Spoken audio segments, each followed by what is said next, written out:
திருவள்ளூர் அருகே இறால் தொழிற்சாலையில் அம்மோனியா வாயு கசிவு ஏற்பட்டு உயிரிழந்தோரின் எண்ணிக்கை 14ஆக அதிகரித்துள்ளது.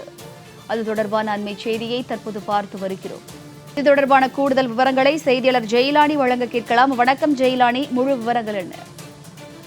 வணக்கம் லலிதா. கடந்த 21ஆம் தேதி அமோனியா வாயு கசிவு காரணமாக 80க்கும் மேற்பட்ட தொழிலாளர்கள் பாதிப்படைந்திருந்தார்கள். இந்த நிலையில பாதிக்கப்பட்டவர்களை தற்போது உயிரிழந்தவர்களுடைய எண்ணிக்கை என்பது 14ஆக அதிகரித்திருக்கிறது. குறிப்பாக நேற்று இரவு இருக்கக்கூடிய நிலவரப்படி பாதிக்கப்பட்டவர்கள மொத்தமாக 83 நபர்கள் பாதிக்கப்பட்டிருந்ததாகவும் அதில் 13 நபர்கள் உயிரிழந்திருந்ததாகவும் குறிப்பிடப்பட்டிருந்தது. அதில் 11 நபர்கள் ஒடிசா மாநிலத்தைச் சேர்ந்தவர்கள் எனவும் 2 நபர்கள் அசாம் மாநிலத்தைச் சேர்ந்தவர்கள் எனவும் சுகாதாரத்துறை சார்பில் அதிகாரப்பூர்வ தகவல் என்பது கிடைக்கப்பட்டிருந்தது.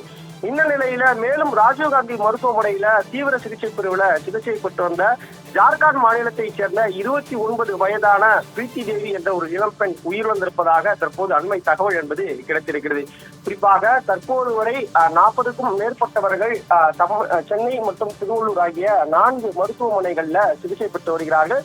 அதில் 15க்கும் மேற்பட்டவர்கள் வெண்டிலேட்டர் உதவியுடன் தான் சிகிச்சை பெற்று வருகிறார்கள். அவர் உடல்நிலை என்பது இன்னமும் சிகிச்சையில் தான் இருக்கிறது. இன்னமும் அது தொடர்பான எந்தவித விரிவான தகவலும் கிடைக்க முடியாது என்பதாக மருத்துவமனை வட்டாரங்கள்ல தகவல் தெரிவிக்கிறார்கள்.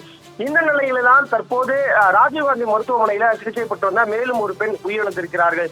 இந்த தற்போது உயிரிழந்தவர்களுடைய எண்ணிக்கை என்பது 14ஆக உயர்ந்திருக்கிறது. வினிதா, கூடுதல் விவரங்களுக்கு நன்றி ஜெயிலானி.